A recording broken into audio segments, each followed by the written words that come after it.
Hi, I'm Ray Will here with this week's interview chair brought to you by Canine Chronicle TV and Dog Show Tips. This week on the chair, we have Anders Rosell from Avatar Poodles. This should be very interesting.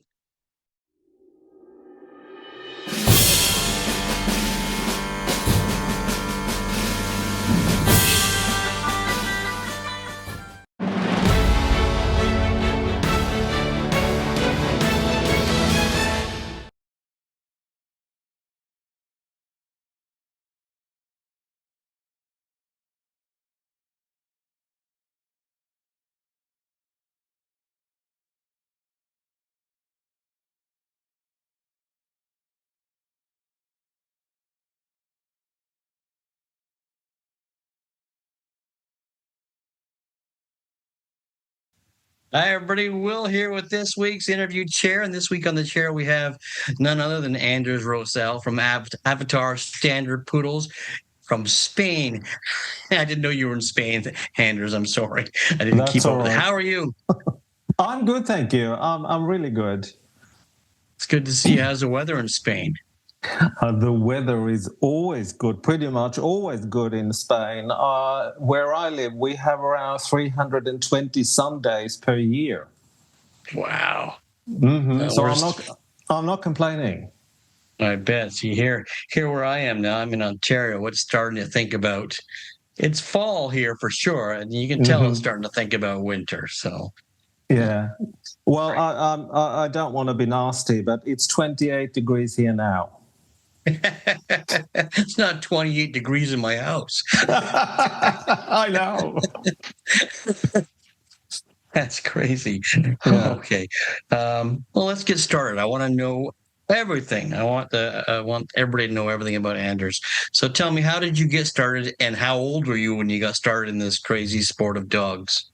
Well, believe it or not, I celebrate 50 years in this game. I was 13 years old when I got my first summer job in Sweden. I started to work for a local kennel that bred American Cockers, but also had German short-haired pointers, as well as flat-coated retrievers. Oh, okay. And I was mainly into the American Cockers, but fell madly in love with the German short-haired pointers. And how old were you then when you worked at that kennel, Anders? 13 years old. 13, okay. Yeah, but I was totally into animals, mesmerized by animals all my life, pretty much. But as a child, I grew up in a family with animal-loving mother and also a grandmother, and the grandkids spent a lot of their time with our grandmother, and she was reading through books of the lioness Elsa, and I think she's partly responsible for my interest in animals. And my grandfather was a horse breeder. Oh, okay. Yeah, so animals has always been a part of my life. And my grandmother that tends to go hand in hand. Horse breeders and dogs tend to, at some point, collide. So yes, he was breeding those huge working horses. He was a farmer, and he used the horses out in the woods. Wow. So how did your purebred dog world get started? You were at the kennel at 13. You fell in love with. No. Yeah, well, I didn't have a kennel. I was working for the kennel. No, you were at the kennel. You were working at a kennel at 13. Yeah. Sure. Yes, I was. And I managed to. There was an American Cocker bitch being returned to this specific kennel, and because the owners were divorcing, and I had a pact with my mother that maybe this bitch could move in. My father was severely asthmatic, and he was allergic to dogs. According to the tests he had done, he actually had to move away from the farm where his father was breeding horses because he was way too allergic. And my mother and I managed to smuggle this American Cocker into our home, and Fortunately, he never reacted, and that bitch stayed for 13 years. And she was my start. And I didn't show her because she was not a great example of the breed, but I managed to finish her as an obedience trial champion. And she was one of the first American cockers to finish the obedience trial championship in Sweden, believe it or not. So it's quite some time ago. Oh, wow. Yeah. How did you get involved in the show world then?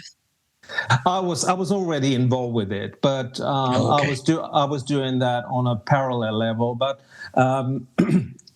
my father took me and my brother to a dog show already in 1972, and I was still very young, and I showed Field Spaniels, I showed Cavalier King Charles Spaniels. And then I got involved with the poodles, and I had there was friends of my family that bred their miniature poodle bitch, and they had asked me if I could show the pick bitch in the litter, and that's how I got involved with groomer on the west coast of Sweden, and she became my mentor, and that was really the start of me showing poodles. Yeah, because you really just can't walk into showing poodles. You have to do some previous work. Yeah, absolutely. And I had no idea how much work it involved. But I said to this woman who was a groomer that I want to show this bitch and I want to groom her myself. And she just laughed at me and said, "Yeah, all right, okay. How many years do you have in order to learn how to groom a poodle properly?" I had no idea what it involved, but I started as a grooming student under this woman, and What was the woman's name? Her name was Monica Danielsson. She had the Swedish bus kennels, and Okay. she bred miniatures, and she used to work in the UK under a fairly famous poodle person by the name of Marilyn Willis of the Springett Kennels. You know, maybe you've heard of Bibula, Tall, Dark, and Handsome. Oh, yes. Yeah, and he was actually being campaigned when Monica was working with or for Marilyn. So Wow.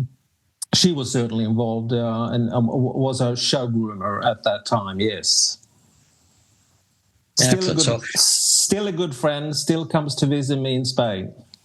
Oh, excellent! Very good. Yeah. So carry on. That was the start of that, and then I had another friend wanted to buy a standard poodle bitch, and so she did, and she wanted my help to groom this bitch. And at that time, we're now talking the 70s, early 80s, I was not very keen on the standard poodles that we had in Scandinavia back then, and I was more into the minis. But when this bitch came to be groomed at 6 months of age, I just fell madly in love with her. She was such a beautiful package, had the most incredible temperament, and she was later bred from, and that she became the foundation bitch of all my dogs, and all of my dogs go back to this particular bitch. So that was the start of my very small hobby breeding of standard poodles. Oh, who does this bitch go back to? Your foundation bitch. This bitch goes back to all Scandinavian stuff. I don't know if you're familiar with a woman by the name of Margaret Veer of the Racketeer Kennels. She imported a very important dog from the UK by the name of Leander Midnight Cowboy, bred by the legendary Wendy Stretfield. And this dog was behind my bitch as well, or this bitch that became the foundation. And I later bred her or for her first litter, I bred her to a dog by the name of Eton Kingstown, who was the first champion offspring side by the very famous champion Eton Affirmed. Wow. Yeah. So that was the start of my breeding, and I worked on from there, breeding slowly and only when I want to continue the family. I'm not a big breeder at all. I see myself as a hobby breeder. Yeah. But you were exhibiting at the same time? Oh God, yeah. Oh, Yeah. absolutely. Yeah. Who mentored you at the dog shows then? Like it's like it's not easy just like you had your mentor or your grooming mentor. Did she also mentor you to show dogs? Yeah, sure, of course. Yeah. I also there were when I came into the poodle world. I must say that the people were so welcoming. They were so helpful, and they must have seen that I had some sort of talent because I was surrounded by all these women wanting to help me. And they were all so generous, and I only have good things to say. I think that is one of the reasons why I have been so happy in my breed and stayed in my breed, not only for the love of the breed, but you know what it's like if you feel welcomed and if people take care of you and show interest and nurture that interest. It's so important. There's no question. But I think good breeders recognize enthusiasm and they want to nurture Absolutely. that. Yeah, they Absolutely. really do. Absolutely.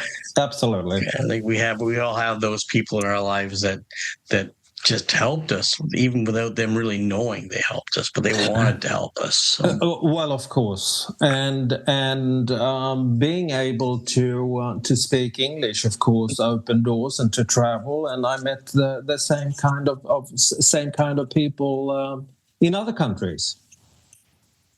were you exhibiting in other countries across Europe as well then? Well, back then, Sweden was a fairly isolated country. There were quarantine restrictions to the European continent and to other parts of the world. The only country where we could bring dogs in from without any quarantine was the UK, as well as Australia, believe it or not. And we could also transport dogs between Norway and Finland, but Denmark was not part of that block, which meant that if I wanted to travel to Denmark, when I got back into Sweden, the dog had to sit in a quarantine for 4 months. Oh, geez. Yeah, so Wow. we were very isolated. The Nordic countries, the Nordic countries, except for Denmark, were very isolated. So yes, of course, I was going to shows in Norway, not as much Finland because that's quite far away from me living in the southern part of Sweden or growing up in the southern part of Sweden. And believe it or not, Denmark was only 2.5 hours away, and I still couldn't take dogs there because of the quarantine restrictions. And of course, it was expensive to get them back. Sure. Who was the first dog you had success with in the show ring? It was a miniature dog. I showed coming down from the English Locranza lines, and he was among the top few miniatures in the country. And believe it or not, he is behind the family of miniatures I have right now. I have an 18 months old or 20 months old miniature poodle bitch here right now. And he's actually behind her in her 20th generation. So they all go back to him. But he was the start. And You find something, you stick with it, don't you? You find something you like, and you stick with it. Yeah, well, I think it's coincidence, to be honest with you, but it's quite interesting, really, that he's behind this particular bitch or the family of miniatures that I have right now. But he was pretty much the start, and then Yeah. I got involved with this standard poodle bitch and her daughter and granddaughter and you name it. So and they were all among the top few in Sweden back then. Okay. in their And did you? breed. What was the first dog that? Because you've had so many dogs with your prefix that have been successful all over the world. Mm-hmm. How did that happen? Like, I know about obviously about Vonnie because I showed Vonnie here in Ontario in Canada, Correct. Yeah. but all over the world you've had success. Well, yes, but being such a such a hobby breeder from Sweden, it was sort of unbelievable that it happened. But I back in the early 90s, I organized a trip for the Swedish Poodle Club over to the Poodle Club of America show, which then was held at Ludwig's Corner. And I started to make contact with a lot of American and also Canadian breeders, and that was the start of what later became an exchange between me and the American breeders on a very limited scale. Yeah, and. I also had American friends coming over to Sweden. One of them was Jennifer Deggy of Degana Standard Poodles. And she became interested in my dogs. And I also must mention that at that time, I was also the editor and the producer of a magazine, the Poodle magazine, the Scandinavian Poodle magazine. That opened up so many doors to not only the US, but the entire world. And my dog started to become famous through that a forum or that magazine. But anyway, through Jennifer Deggy, I got in contact with a woman by the name of Mary Linda Yiki, and she wanted to use a very young Avatar Concord. And Avatar Concord, I sent Seaman over to Mary Linda Yiki, and she had a litter of 10. And one of those boys from that litter became winner's dog at PCA. And oh my, it was just an explosion. Well, your family of dogs at Avatar definitely have a specific look. Like you can pick them out, even if they're not direct from you. You can still pick out an Avatar Standard Poodle, and it's for a hobby breeder, you've sure stamped your mark on your family of dogs. So yeah, I know what I like, and I know what I'm drawn to. Sounds like it. Yeah, and so let's go back. Yeah. We're getting too far ahead, I think. Yeah. So you've been you showed the miniature poodle to some success, and you've already been starting breeding Avatar at that point. Yeah. When did you meet Stephen? Oh, that happened a lot. Well, I shouldn't say a lot later, but that happened late 90s. I was, the very famous and another mentor of mine, Tim Brasher. Yes. The very famous handler. Good Canadian boy. Oh yeah, and a bitch that he was involved with had been sent to Sweden, and I was asked who I would have bred that bitch to, and I suggested Concord. And so this bitch was bred to Concord, and she was sent in whelp to Australia, where her American owner lived. And she gave birth, and Tim asked me, would you like to go to Australia? And I said, of course I would like to go to Australia. And so we stayed with the American breeder, and she organized a party.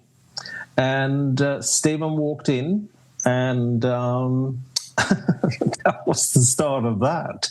And I had no idea who he was, and I just heard people saying there will be a famous Afghan breeder here.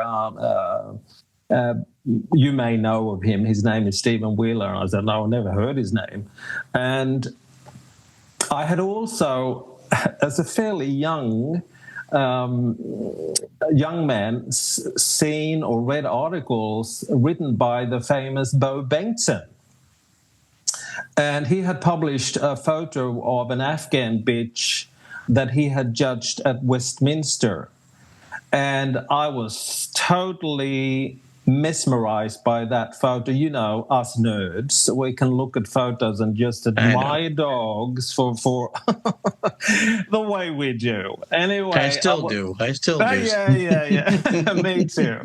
And anyway, I was so inspired by that photo, and we were having dinner. We were sitting across from each other, and I was just trying to impress this Afghan breeder and say I had seen this fantastic Afghan bitch in a photo in my early days, and I said her name was Jacosta Balenciaga.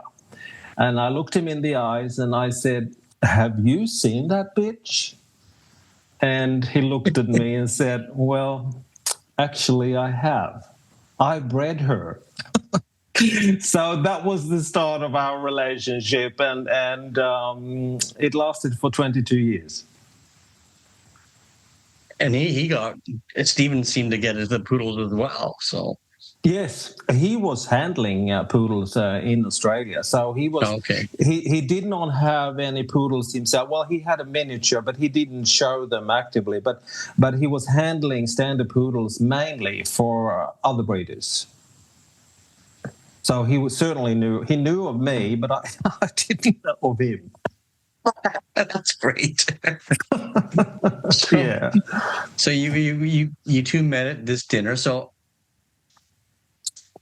there's more to this story, Anders. Of course, there is more to that story, and I certainly hadn't planned a long-distance relationship, but we hit off and had fantastic chemistry, no doubt. And he then wanted to come and visit me in Sweden to see if that was a place on this planet where he could manage the cold and live.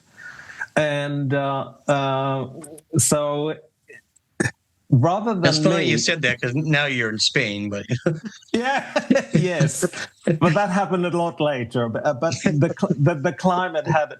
the climate certainly affected him after a while. But anyway, he came to Sweden, and he was ready for something new in his life, and that's why he decided to come and move to Sweden and live with me. And he was so keen on the poodles. At that point, I had been doing poodles for so long, so I had lost a little bit of motivation. So he was certainly an injection, no doubt. Yeah, that does help. Yes, it does. Did he bring Afghans with him? He brought in an Afghan male, but we didn't continue with him. He after several years with the poodles, he then got inspired again, and through a dog that I was totally smitten by, and showed or handled at one of the big sighthound shows in Sweden. And Stephen then took this dog on and piloted him to Top Afghan in Sweden. Which dog was that? Would I know of this dog? It's a dog. It's a dog by the name of Aviva Kerr. He has signed many top winners. He was also winner's dog at the Afghan National in the USA 1 year. And he's also sired Dog of the Year in Russia, and down on the European continent, he's had several top dogs. We bred to him ourselves, and kept the pick male from that, and he was top Afghan in Sweden. But that was Stephen's last Afghan. Okay. Yeah. All right. He decided it was poodles. Well, he decided no more Afghans. I'm done. He had his fair share of them and decided no more Afghans. He then turned to the miniatures and said, Anders, we're getting old. Maybe we should get more miniatures. I have to admit, I when the miniatures came to kennel to be shown, I was like, oh, thank God. A lot easier for sure. A lot easier for sure. I mean, we spent so much time in the bathtub, and me coming home from work, and you just had to go out to the dog room and start bathing dogs and scissoring dogs. So it's nonstop. It's a commitment. There's no question. Oh, absolutely, definitely. Yeah. But I have been involved. I was involved with the miniatures before I got into the standards. But the standards took over my life, and I still have standards. But I'm mainly focused on the miniatures now. Yeah, well, there's nothing like a black standard poodle. There's just something about them. And for me, it's the bitches. I don't know. There's something about them. They just grab me. So well, Will, I'm totally biased. Yes, I'm with you. Well, I had no idea that I would be involved with poodles the way I did, because I married into it when I married Alice, and we just ended up having poodles everywhere, and I just love them. I just love them. I'd be out running, working them all the time. So of course. This is about me. I'm sorry. No. But you made me think. Easy dogs to live with. I mean, with the Afghans. It's a totally different type of scenario. You need to organize things around you to make it work in a completely different ways. With back in Sweden, we lived out in the forest. I could just take the poodles for a walk in the forest without even having to worry about it. It was easy. A bit more complicated with the Afghans. It didn't work. Yeah, there's a couple I've shown over the years I know that would come back right away. Others I know they wouldn't. No. So no. And I mean, you have shown Afghans successfully. Yeah. And there's a couple in my mind that stick out that I know I'd have no issues with. Come on, they'd come along with me. But the other ones be like, see ya. Yeah, absolutely. Oh well. This Afghan male that we were so successful with, the Aviva dog, he was a phenomenal dog. But he jumped the fence, ran into the neighbor, and the door was always open. And he checked out the kitchen if there was any food, and if there was no food, he jumped back in. I can see that. A couple of dogs I've had. I can see that. Yeah, he was probably rather rare for being an Afghan, but he probably went into our kitchen to see if there was any food there instead. I remember a dog I showed for Cheryl Wallach, actually Kiefer's sire, Baxter. He would break out of things to find toys, and then he'd take them back to where he broke out of. So yes, no, the Afghans are special.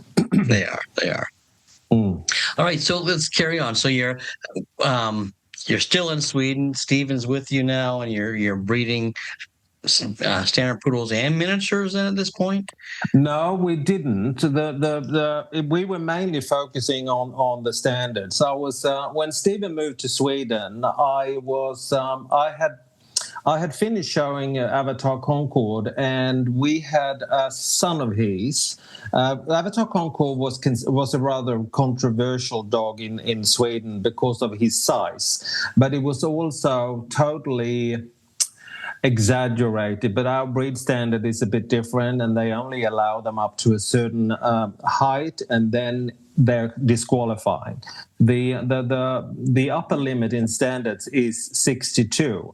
Avatar Concord was measured out, and he was measured to 63 and a half and 64, and we had judges who threw him out, and he became the talk of the town because of that, because the dog had won groups, and he had really started way people. Well, we had people from other breeds. When I was showing that dog, people were coming up to the ring just to look at this dog. He was a very spectacular dog in many ways.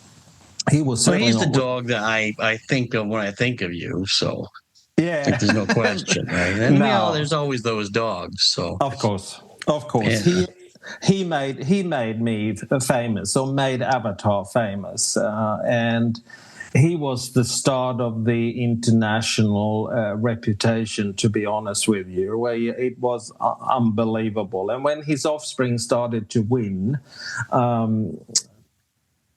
that was back at the time when we had fax. And when I came home from work, there were yeah. rolls of faxes from other breeders around the world who wanted to breed to him. So he was certainly the talk of the town. But we then started his son, and he was co-bred by another friend of ours. But Stephen fell madly in love with this dog, and he also became a prominent producer and produced top standard dog in the US 2 years in a row, and winner's dog at PCA, and he was then used by my friend Nancy Wilson in Texas, and produced another dog that was the sire of the bitch you showed, Bonnie. Princess Bonnie, we called her. Absolutely, definitely Princess Bonnie, and she was of course. We had 4 bitches in that litter. She was one of the pick bitches. The other bitch was sent to Australia, and she was top standard bitch in Australia. And we were supposed to keep a bitch from that combination. A male from that combination, but the bitches were so much better, and we ended up the 3rd pick bitch from that combination. And she was Sweden's top standard, and she was a world winner and a multiple best in show and group winner. I remember when I first met Bonnie, Linda had asked me to come to the kennel to look at some dogs. I went to the kennel. We were looking at some puppies and dogs, and I kept seeing this black bitch go by. And I said, "Who's that?" And then, well, that's Bonnie. We haven't shown her yet. Can I see her? So they brought her out for me to see. I was like, she could go in my truck now, I said. Oh, really? Yeah. Oh, yeah. Well, she finished her championship, I remember, with the best in show under Elaine Whitney. And Elaine Whitney she's known for poodles in North America anyway. Of course. And I remember walking in the breed, and I remember seeing her eyes just looking at Bonnie. And I was in the open bitch class, and I was like, I think she likes her. Yeah. You know that Elaine gave her sister a best in show in Sweden? Oh, wow. Yeah.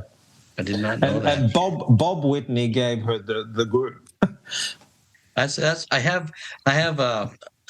course I actually have an old calendar of Bonnie that Linda put together for me. But Linda or Catherine, I can't remember. Somebody put it together for me.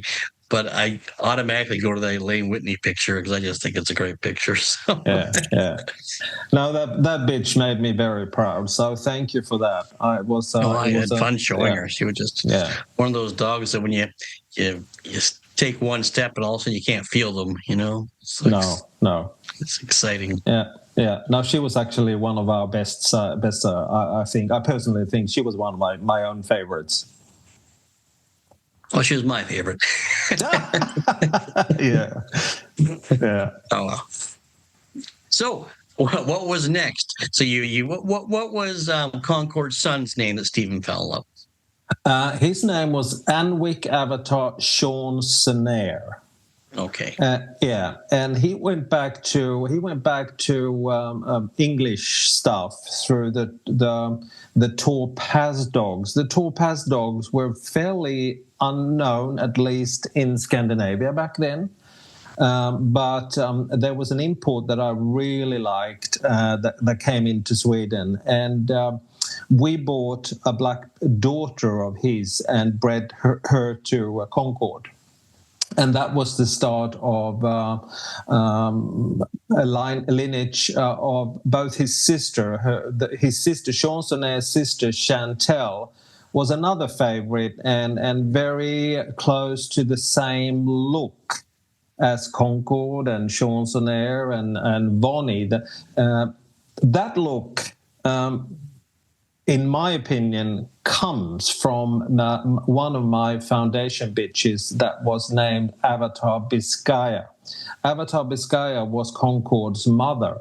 And that look, the look that I have become known from, comes from Avatar Biscaya. She was a leggy, necky, very dramatic bitch. And I had several Americans trying to buy it from me, but she was not for sale. But Chansonner was definitely, he was top standard in Sweden one year and Steven's favorite. So we were searching high and low for a bitch to breed him to, but we just couldn't find anything in Europe for this dog, at least nothing that we thought would be suitable for him, because we both Stephen and I have always been fanatical when it comes to put type to type together, and we'd like to see the same phenotype in both the dog and the bitch, and we were searching and searching and searching. And we could not find anything. So at PCA one year, I think it was the open bitch class, and all of a sudden this bitch walks in, and she was shown by Shelley Hamilton. And funny enough, both Stephen and I stood up at the same time and pointed and said and looked at each other, there she is. And it proved that, and it proved that she was owned and bred by Nancy Wilson in Texas. So when I looked at the catalog, I said to Stephen, oh, shit, because I had just turned Nancy Wilson down to breed to Concorde. So we had to do some work, but Nancy was just lovely to deal with, and she wouldn't part with the bitch because we wanted to lease her and bring her over to Sweden, but Nancy wouldn't part with her. So she was bred to, we sent semen over, and I think she had a litter of 6 or something like that, and we wanted the pick male. There was only one bitch, and we were also going to get the pick bitch, but since there was only one, we just said to Nancy, you can keep the bitch, and she kept the bitch, and we brought the pick dog over to Sweden. So that was our very important collaboration with Nancy Wilson, and we are still working together. We're still very good friends, and talk dogs on a regular basis. Phone calls for hours, pedigrees. You gotta love those ones. Yeah, and Nancy has been a very true friend for nearly 20 years now, 25 years. It's frightening when you think back and see how long actually things are. Oh God, yeah, and time flies. It sure does. Mm-hmm. So, are you judging standard poodles now? No. Not at all. No, I haven't. I was about to get my judge's license in Sweden, but I'm one of those that are fortunate enough to have a hobby I love, but I also have a profession I happen to love, which means that, yeah. And since I work as a graphic designer and an art director, I have a very strong passion for that as well, and a communicator. I have a strong passion for that as well. So I was so busy with my career as a graphic designer. I never made room for getting my judge's license. We then moved to Spain, and I was hoping that I would get my license here. But I don't think that they really care that much about my background in poodles. The main criteria for me to become a judge in Spain was that I could speak Spanish fluently, and I can't. So So I decided no. I don't have to. I don't have to judge dogs. I mean, I judge dogs every time I see a dog, so I'm happy with that. Yeah, I'm happy with that. I define myself as a breeder, and that's enough for me. And do I have more time? Do I have time to judge dogs? I don't think so. I'm here and there. Anders, what if that phone rang though, and it was a national club and said, "We'd like to have you come over here and judge our national specialty"? Yeah. Well, would you do that? Oh, I will come. I love to judge. Hope someone's listening. Yeah. No. So I think that'd be incredible. Yeah, no, I have, of course, judged. I was actually doing the sweepstakes at the Canadian Poodle National one year when Stephen was judging the regular classes, and I have judged Afghans in Australia. I have judged sweepstakes, that is, since I'm not licensed, and I've also judged a multitude of poodle open shows and unofficial shows in both. In all over Scandinavia. Well, now that breeders can be invited to judge these national events, I would love to see you over here judging a national event. So, that'd be incredible. Yeah. That'd be incredible. Yeah, and it would be a memorable win for whoever won. So. Yeah, well, it's. I think it's good that you have that. I wish that we could do that over here as well. I think it's important that we see more breeders out there judging, or at least for those who don't feel comfortable with it, that we educate them to feel comfortable. Right. Yeah, I think that would be incredible. I'd love to come and watch you do that when that time comes. Oh, okay, all right. Well, we'll see if it happens. I'd love that. And I'm of course used to the grooming shows. I've been grooming competitions. I've been judging them for close to 30 years now. Yeah. Now, do you still give poodle seminars? Oh God, yes, all the time.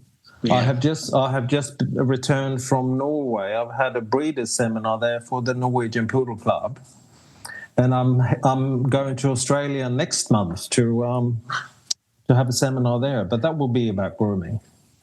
That'll be where? I'm sorry? It will be about grooming. Oh, okay. Okay. Yeah. So you do both. You breed seminars and grooming seminars then? Yeah. Yes, I do. Yeah. Okay. Yes, I do. And you told me before we got on, you told me about a magazine you're doing now. You started when you turned 60. Yeah, I know. I when I moved to Spain, I brought. I have to say, you got this total tan look, and I look like a pasty white Irish boy. Yeah, right. Well, trust me, I'm normally very pale and very white, but we've had a fantastic summer as always. So I've been out in the sun. Anyway, tell us about your magazine. The magazines. When I moved here, I managed to get a job working for a media company down here that were doing magazines. One for Spain and one for Sweden about Spain. And I worked for that media company for 10 years until that company was sold. And there were 4 of us starting up our own business. And I was the youngest in the company. I was 60 and the others are a bit older than me. But we decided to start up our own magazine about Spain for Nordic people. So we're doing that now on a monthly on a monthly basis, and we also do a digital magazine online, and we also do news for Nordic people, so they can follow what is happening here in Spain. I mean, Spain is extremely popular among the Scandinavians. Okay. There are a lot of Scandinavians here that escape the Scandinavian winter to get some sun down here. So it's a lot of Swedes in particular. Well, there are a lot of Scandinavians overall. Yeah, you look like you've summered well. Yes, yeah. So what's next for Avatar then? What's next for Avatar? I am with breeding a bitch. Hopefully next week. It's a miniature poodle bitch. I have been so inspired by the miniatures the last couple of years. The variety as such was so. It was hit hard by the PRA, of course, and the quality went down. When I started out in miniatures, we had some fabulous dogs in Scandinavia. PRA was certainly a problem, and the quality and the variety was really suffering. And the breeders had to do something. They had to start talk to each other and start to do something about the quality, because there was barely anything to breed to. And when we got the DNA, things started to blossom, at least here and all over Europe. And I must say I've been so impressed by the breeders over here, the way that they have tackled the quality and tackled their breeding programs, and how they've tackled genetic problems and the dialogue to avoid these genetic problems, to develop the variety and bring the quality up. I've seen some fabulous dogs in this part of the world. I've seen them elsewhere, of course, but I think it's the miniatures here is the strongest variety easily in Europe, in my opinion, with some extremely talented breeders. And you know what it's like. Sure. If you don't have good breeders, the quality won't be there. Right. And the new breeders tend to lean on the past breeders, but if they don't keep it up, it doesn't stay. That's for sure. So that's why I have gone into the miniatures. I find it more inspiring than I struggle to. I'm sorry to say that, but I'm struggle with the standards. I don't have the same inspiration. I struggle to find dogs to breed to. And do you think this is a downtime for standards at the moment? Absolutely, absolutely. I'm sad to see the state that the breed is in. Yes, there is the odd good dog, but I also see a lot of mediocrity, and the breed shouldn't be there. If you have good breeders, they bring the quality up, and you also need to pay attention to health problems and temperament problems and stuff like that. And I just think that the standards have been suffering the last 10 years or maybe more, while I look elsewhere, because inspiration to me is key. I can't do a good job if I don't find dogs to breed to. Sure. And of course, you always have things to work with. You always have things to improve, and thankfully, I travel a lot. I see a lot of dogs, and I dare say that the standards overall, it doesn't matter where I seem to go, I just don't find what I get inspired by looking at. It's just a fact.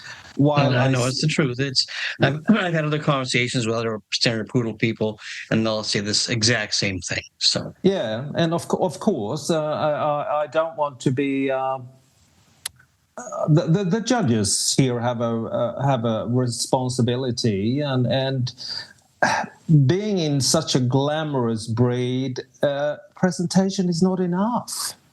There has to be more. The type, shape, balance, all of those things are key to our breed as well. But I do see a lot of mediocrity being highly rewarded, and while I see dogs in other breeds with some fantastic dogs, and they're just overlooked. Not that I don't want to promote my own breed, but understand me correctly here.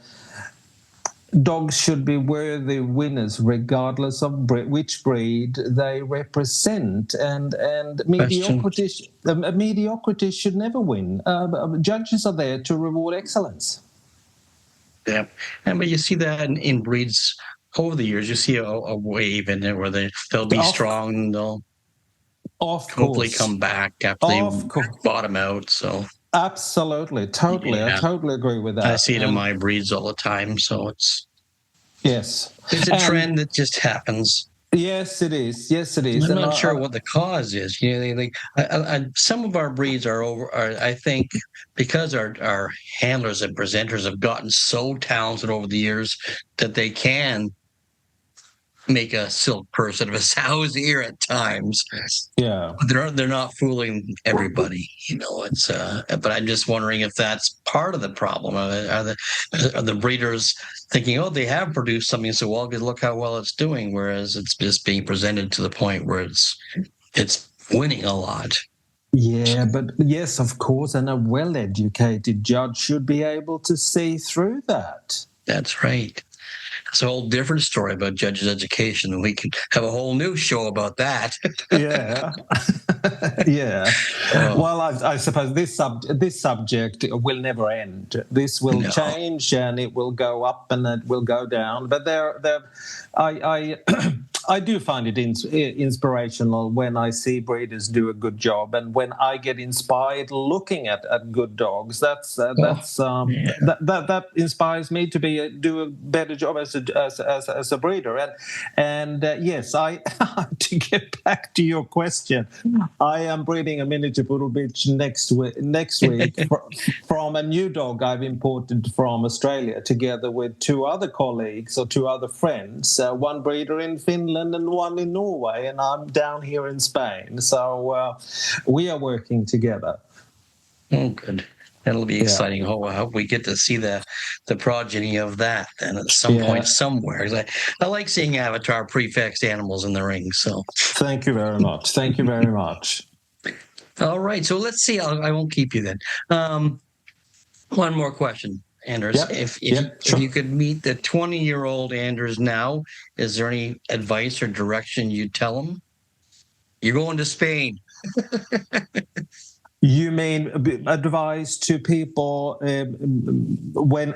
now or? If you met the 20-year-old Anders right now. 20-year-old Anders. A 20-year-old Anders, what advice would you give him? Is that what your question is? Right, exactly. Travel. That opens doors. See other dogs. Always look at dogs from a global perspective. Learn from breeders in other countries other than your own. Travel, go to nationals, go to where there's a lot of dogs, sit down and study. So many people have the urge to go to other countries to show dogs. But if you want to learn about dogs, sit down and study. Go over dogs, talk to breeders, go over dogs and just listen, learn. That's good advice for everybody, Anders. Not just a 20-year-old Anders. That's good advice. Well, I was fortunate enough to have people like that around me that that encouraged me to look at dogs elsewhere, and I'm eternally grateful for that.